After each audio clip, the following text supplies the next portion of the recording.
Merci pour ta parole, on te remercie pour les siècles qu'elle traverse pour arriver jusqu'à nous. On te remercie pour sa clarté et on te remercie pour ton esprit qui est en Joël, qui est en nous et par lequel on peut comprendre on peut comprendre cette parole et on peut comprendre comment la vivre au quotidien. Je te prie de transformer nos cœurs ce matin. Amen. Merci Jonathan.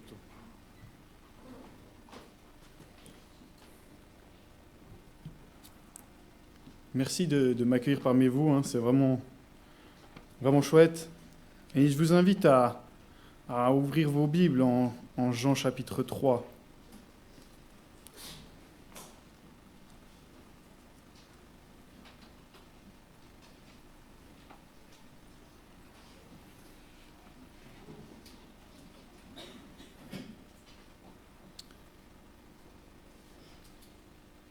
Je vais lire Jean 3, les versets 1 à 21, et je vais également lire au chapitre 4, les versets 3 à 18. Vous verrez, l'évangéliste Jean nous conduit dans son récit avec des choses magnifiques. Et une des choses qui est super belle dans les passages qu'on va lire ce matin, c'est qu'on va voir deux personnages qui ont un contraste vraiment différent, mais qui mettent par ce contraste une évidence qui est absolument importante pour nos vies. Et donc on va lire ça et après on développera ça ensemble.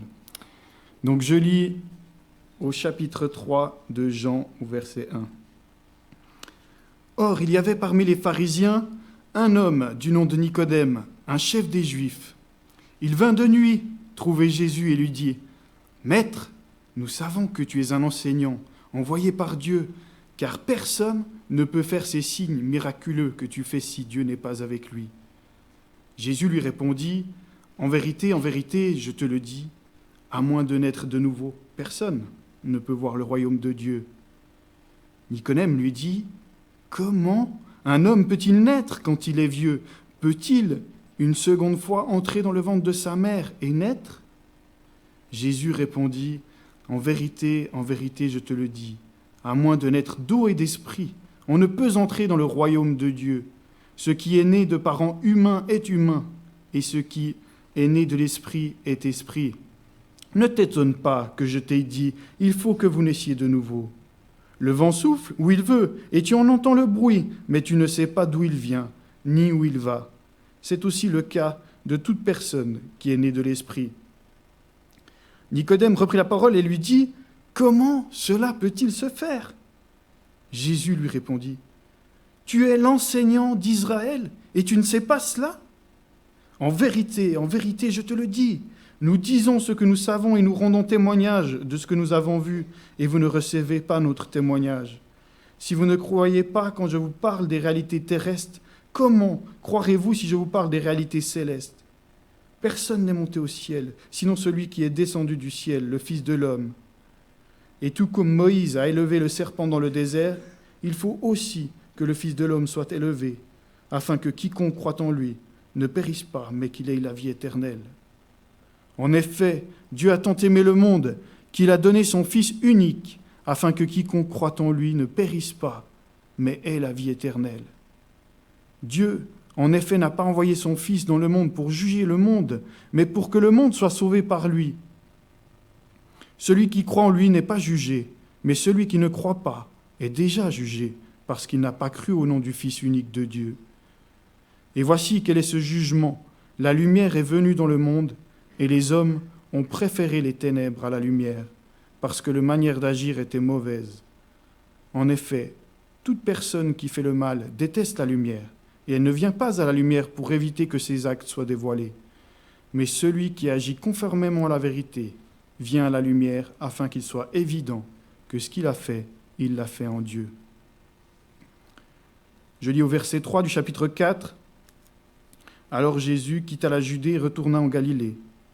Comme il devait traverser la Samarie, il arriva dans une ville de Samarie appelée Sichar, près du champ que Jacob avait donné à son fils Joseph. Là se trouvait le puits de Jacob. Jésus, fatigué du voyage, était assis au bord du puits. C'était environ midi. Une femme de Samarie vint puiser de l'eau. Jésus lui dit : donne-moi à boire. » En effet, ses disciples étaient allés à la ville pour acheter de quoi manger. La femme samaritaine lui dit, « Comment ? Toi qui es juif, tu me demandes à boire, à moi qui suis une femme samaritaine ?» Les Juifs, en effet, n'ont pas de relation avec les Samaritains. Jésus lui répondit, « Si tu savais quel est le cadeau de Dieu et qui est celui qui te dit « Donne-moi à boire », tu lui aurais toi-même demandé à boire et il t'aurait donné de l'eau vive. »« Seigneur, lui dit la femme, tu n'as rien pour puiser et le puits est profond. D'où aurais-tu donc cette eau vive ? Es-tu toi plus grand que notre ancêtre Jacob qui nous a donné ce puits et qui a bu de son eau, lui-même, ses fils et ses troupeaux ? » Jésus lui répondit, « Toute personne qui boit de cette eau aura encore soif.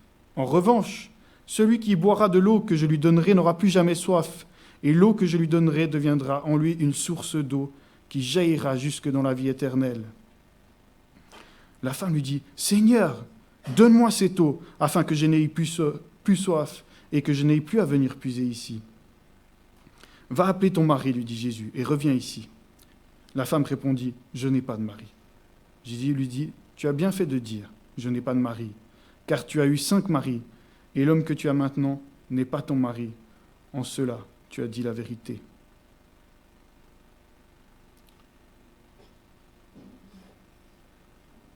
Deux personnages assez saisissants, la femme samaritaine, Nicodème. Nicodème, un pharisien, un personnage considéré, important, estimé. On voit qu'il est humble, ce gars. Il vient vers Jésus, il lui dit « Maître ». Alors qu'en fait, il est docteur dans les pharisiens. Il aurait très bien pu dire « Mais t'es qui pour te permettre de parler ? T'es même pas diplômé, t'as pas fait d'école ». On voit une attitude pieuse, une recherche, une humilité. Il ose poser aussi des questions simples, alors qu'il est docteur. On voit un homme vraiment, en tout cas à nos yeux, on se dit, ce gars, nickel, chapeau, franchement, il est top. Et de l'autre côté, on voit une femme, déjà c'est une femme, dans le contexte de l'époque, on sait que les femmes étaient moins importantes que les hommes, et donc on voit déjà au niveau de la société quelque chose de plus bas. En plus, cette femme, elle vient le midi quand il fait hyper chaud, et c'est évident, si elle vient le midi, c'est qu'elle est rejetée de la société. On ne vient pas chercher de l'eau quand il fait hyper chaud à midi. On vient plutôt le matin, quand il y a encore toute la journée devant nous, pour avoir de l'eau pour ses tâches domestiques, pour avoir de l'eau pour toute la journée, pour boire. Et là, on voit une femme qui est exclue, qui est rejetée. On voit une femme aussi qui, c'est évident, a des problèmes avec les hommes, qui recherche peut-être son plaisir, son bonheur à travers la sexualité, à travers des hommes, et qui est prisonnier là-dedans. Et c'est hyper intéressant de mettre ces personnages ensemble, parce qu'une chose qui est absolument extraordinaire, et que Jésus démontre, c'est que il dit pas à Nicodème, « Ah, ça fait plaisir, comme t'es un bon type, franchement, j'admire ses qualités, tu auras peut-être une place dans le royaume de Dieu. » Non, direct. Même limite, je ne sais pas si vous avez remarqué, mais limite, il est presque plus dur dans ce qu'il dit avec Nicodème qu'avec cette femme samaritaine. Nicodème, il arrive chez lui, il n'a pas le temps de même poser une question. On peut voir ça au verset 2. Là. Nicodème arrive, il dit « Maître, nous savons que tu es un enseignant envoyé par Dieu, car personne ne peut faire ces signes miraculeux que tu fais si Dieu n'est pas avec lui. » Et Jésus lui répond direct, « En vérité, je te le dis, à moins de naître de nouveau, personne ne peut voir le royaume de Dieu. » Et on se dit, mais Jésus, tu dis quoi ? Enfin, qu'est-ce qui se passe ? S'il n'a même pas posé de questions, tu lui dis directement ça ? Et on voit dans ces deux histoires une progression assez étonnante. On voit cette femme samaritaine, démolie par la vie, rejetée, et on voit qu'elle a besoin de Dieu. On voit direct, vous voyez cette accroche de cette femme directement à Jésus. « Donne-moi de cette eau, afin que j'en boive. » Et Jésus, par contre, pour Nicodème, il lui dit direct, en fait, ton autosuffisance, le fait d'être bon et tout ça, ça ne va pas te sauver, mon garçon. Tu peux faire ce que tu veux dans ta vie. Tu peux essayer d'être le meilleur que tu peux, faire des études de théologie, d'être respecté dans la société, franchement, d'être admiré même dans nos églises, particulièrement dans ce côté où on aime les gens bons, qui donnent, qui sont au service des autres, qui sont humbles. Mais Jésus dit, si tu n'es pas né de nouveau, si tu n'es pas né avec l'eau et l'esprit, tu n'as pas accès au royaume de Dieu.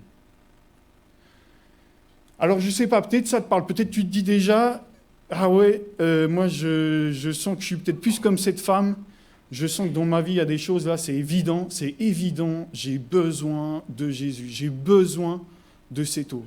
Peut-être tu te dis, en fait là tu te dis, aïe, oula, mais pourtant j'ai l'impression quand même d'être une bonne personne, j'ai l'impression, mais je crois que j'ai le droit à avoir une place vers Dieu. Et là, en fait, la Bible nous dit non, clairement pas. Et donc, voilà, qu'est-ce que Jésus va dire par la suite ? Peut-être tu te dis aussi, moi, en fait, j'ai pas besoin de Dieu et que ces deux personnalités ne me parlent pas. J'y crois pas, de toute façon, je suis là, je me questionne, mais je suis là sans vraiment me poser de questions. J'aime bien une histoire que j'ai découvert dans le livre de Tim Keller, Les histoires de Jésus. Et il raconte cette histoire tout simplement. Voilà, c'est un gars qui est super.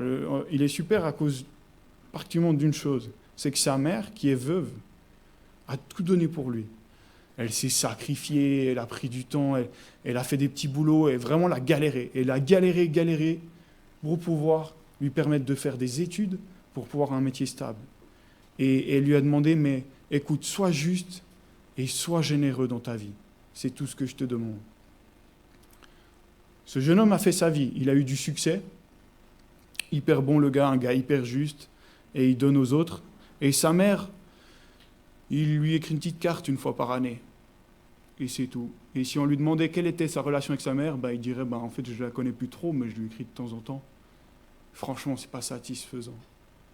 Si tu te reconnais dans cette petite histoire, tu te dis, je suis quelqu'un de bien, j'ai une vie comme ça me suffit. Tout ce que tu as ne vient pas de toi. Tout ce qu'on a vient de Dieu. La naissance, aussi ce symbole de naissance ici dans ce texte est très fort. Tu es né, tu peux rien. Et tu es né, c'est un cadeau. Tu es précieux. Dieu t'a voulu comme tu es, tel que tu es. Et tu n'as pas le droit de dire, mais en fait, Dieu, j'en veux pas dans ma vie. Tu n'as pas le droit de ne pas répondre à cet amour d'un Dieu qui t'a tellement désiré, qui t'a tout donné, qui s'est donné même lui-même pour toi. Et on le voit dans la suite du texte,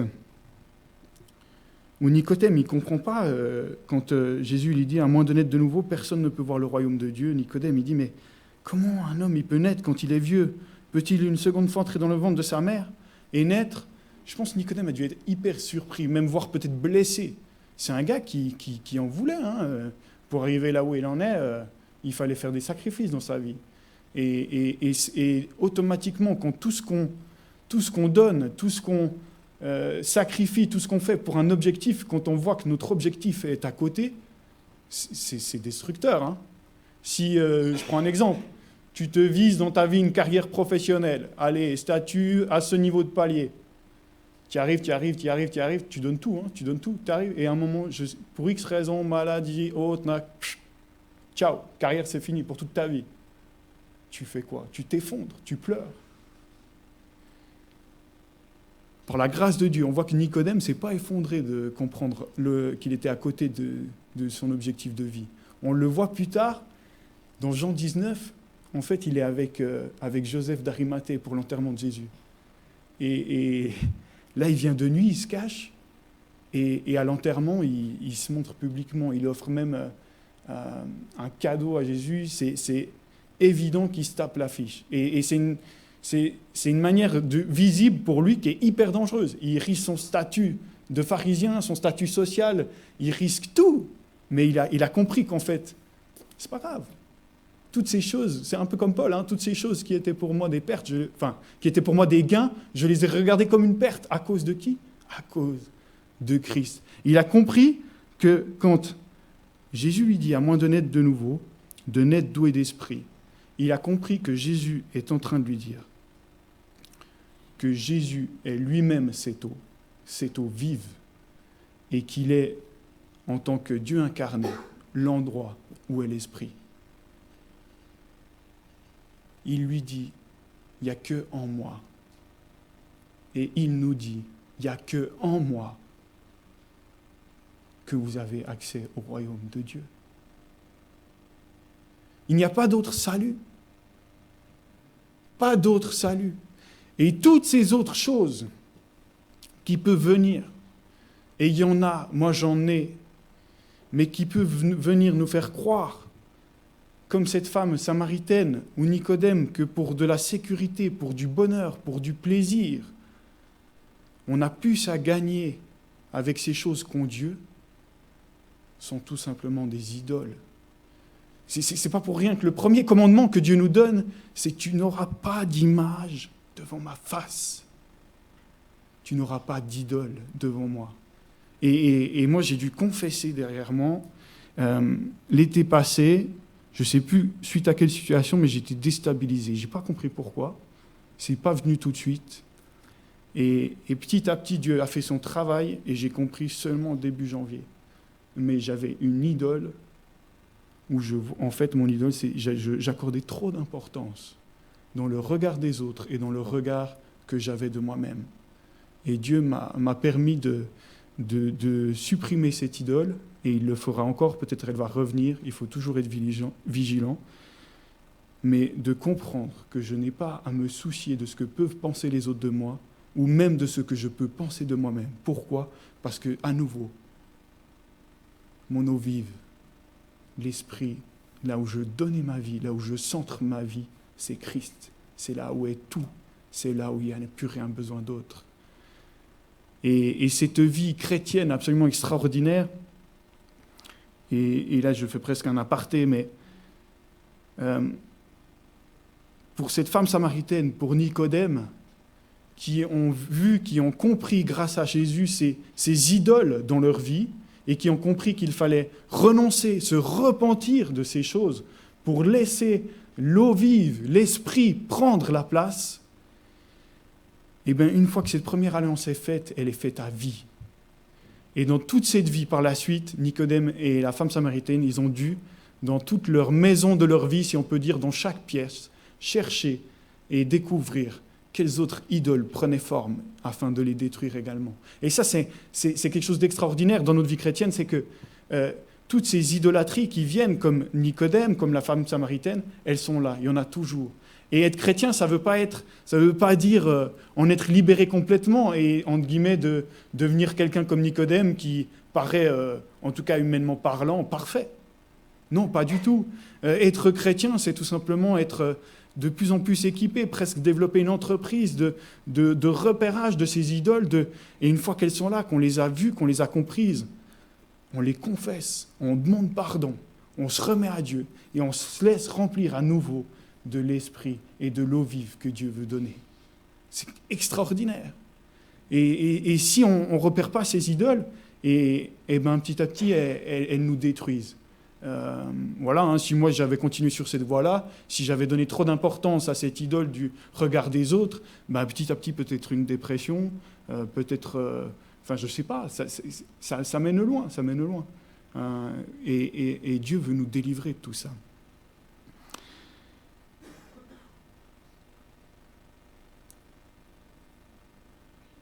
En vérité, je te le dis, à moins de naître d'eau et d'esprit, on ne peut entrer dans le royaume de Dieu. Ce qui est né de parents humains est humain, ce qui est né de l'esprit est esprit. Ne t'étonne pas que je t'ai dit, il faut que vous naissiez de nouveau.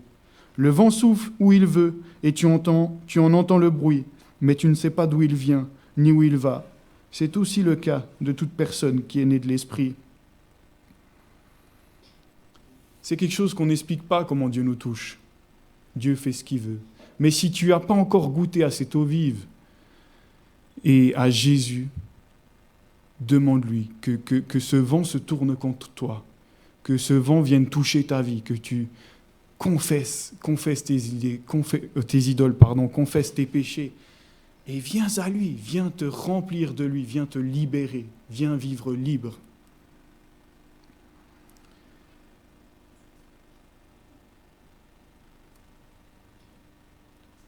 C'est une chose extraordinaire qui dit que quand Jésus répond à Nicodème qui lui dit « Tu es l'enseignant d'Israël, tu ne sais pas cela, en vérité, je te le dis, nous disons ce que nous savons et nous rendons témoignage de ce que nous avons vu et vous ne recevez pas notre témoignage. Si vous ne croyez pas quand je vous parle des réalités terrestres, comment croirez-vous si je vous parle des réalités célestes ? Personne n'est monté au ciel, sinon celui qui est descendu du ciel, le Fils de l'homme. Et tout comme Moïse a élevé le serpent dans le désert, il faut aussi que le Fils de l'homme soit élevé, afin que quiconque croit en lui ne périsse pas, mais qu'il ait la vie éternelle. » On se rappelle cette histoire dans l'Ancien Testament, où à un moment donné, voilà, le peuple, franchement, il s'égare vraiment énormément, c'est grave. Et des serpents sont là, et c'est des serpents venimeux. Et ils sont mordus par ces serpents. Et voilà, la mort les attend. Il n'y a plus d'espoir. La mort les attend d'une manière assez terrible. Moïse, le chef de ce peuple, est touché par le Seigneur et il est invité à construire un poteau avec un serpent. Et pour guérir de cela, ce peuple est invité à porter les yeux sur ce serpent. Et qu'est-ce que ce texte nous dit ? Et tout comme Moïse a élevé le serpent dans le désert, il faut aussi que le Fils de l'homme soit élevé. Jésus est en train de dire, en fait, tout comme Moïse a élevé ce serpent, il faut que moi aussi, je sois élevé comme lui sur la croix, pour que quand vous me regardez, vous me centrerez sur vous, et bien là, je vous donne cette eau et cet esprit. C'est pas quelque chose à faire, c'est pas quelque chose qu'on mérite. On ne peut pas mériter la grâce de Dieu. On ne peut pas mériter une place dans son royaume. On est simplement invité à regarder sur Christ. Et je vous encourage, mes chers amis, comme Jésus est en train d'encourager Nicodème, là, dans ce dernier paragraphe, à partir du verset 16, qui, je trouve, à mon sens, est un immense encouragement pour Nicodème. Il dit « En effet, Dieu a tant aimé le monde qu'il a donné son Fils unique, afin que quiconque croit en lui ne périsse pas, mais qu'il ait la vie éternelle. Dieu, en effet, n'a pas envoyé son Fils dans le monde pour juger le monde, mais pour que le monde soit sauvé par lui. Celui qui croit en lui n'est pas jugé, mais celui qui ne croit pas est déjà jugé, parce qu'il n'a pas cru au nom du Fils unique de Dieu. Et voici quel est ce jugement. La lumière est venue dans le monde, et les hommes ont préféré les ténèbres à la lumière, parce que leur manière d'agir était mauvaise. En effet, toute personne qui fait le mal déteste la lumière, et elle ne vient pas à la lumière pour éviter que ses actes soient dévoilés. Mais celui qui agit conformément à la vérité vient à la lumière, afin qu'il soit évident que ce qu'il a fait, il l'a fait en Dieu. Je ne sais pas si vous entendez cette résonance, je pense pour Nicodème, ça a dû être un encouragement, une bouffée d'air extraordinaire. Je ne sais pas si vous voyez, mais moi ça peut m'arriver souvent, mais c'est un résultat aussi de Genèse 3, la chute. Des fois, en tant qu'homme pécheur, on a l'impression que Dieu est un juge et que si il est venu sur terre, c'est pour nous juger. On n'est plus capable, en tant qu'homme pécheur, de voir qui est réellement Dieu. Et Nicodème a sûrement été piégé par ça. Peut-être ça a été une de ses sources des motivations les plus profondes, de se dire, mais ce Dieu qui va me juger, je veux me présenter le mieux possible devant lui. Mais c'est terrible de vivre comme ça. C'est terrible. Et c'est culpabilisant. C'est une vie dure, c'est une vie morte, c'est une vie qui est douloureuse. Et Nicodème, en plus, ça ne leur aurait pas permis d'aller accéder au royaume de Dieu. C'est terrible. Et là, Jésus, il remet les choses en place. Mais je ne suis pas venu pour juger le monde. Depuis que la chute a été lieu, c'est déjà fait. Hein. Vous êtes jugé, le verdict, il est là, vous êtes condamné. Je suis venu pour vous sauver. Ce que c'est bon. On a un Dieu qui nous aime. On a un Dieu qui veut prendre soin de nous, qui nous cherche, qui veut étancher cette soif intérieure. On n'a plus besoin de chercher un plaisir ou des choses autres qu'en Dieu. On peut tout trouver en lui. Vous imaginez, Et on peut comprendre, à mon avis, que Nicodème a dû, je ne sais pas s'il a compris tout de suite ou plus tard, mais vu qu'on le voit en Jean 19 en train de vraiment être affiché pour la cause de Christ, on voit qu'il a compris ça. Vous imaginez cette liberté qu'il a dû trouver? Et vous, cette liberté, vous la vivez? Est-ce que vous vivez cette liberté? Est-ce que vous vivez avec cette soif intérieure qui est satisfaite? Si ce n'est pas le cas, franchement, ce soir, vous ne vous endormez pas tant que ce n'est pas le cas. Vous priez, vous demandez à Dieu ce qui ne va pas dans votre vie, vous en discutez avec quelqu'un, vous téléphonez au pasteur, j'en sais rien. Mais si ce n'est pas le cas, il faut prendre des mesures. Il faut prendre des mesures. C'est qu'il y a quelque chose qui ne va pas. Il y a une idole dans votre vie, c'est sûr. Laquelle, je ne peux pas dire, mais il y en a une. Parce que si quelque chose vous prive de cette paix intérieure, de cette eau vive, de la vie de l'esprit, eh bien, c'est qu'il y a un problème. Et mon désir pour vous, c'est que vous vivez dans cette liberté et que Dieu vous donne des victoires à chaque fois que vous voyez quelque chose qui veut vous empêcher de vivre dans cette joie de l'esprit. Que Dieu vous bénisse. Amen.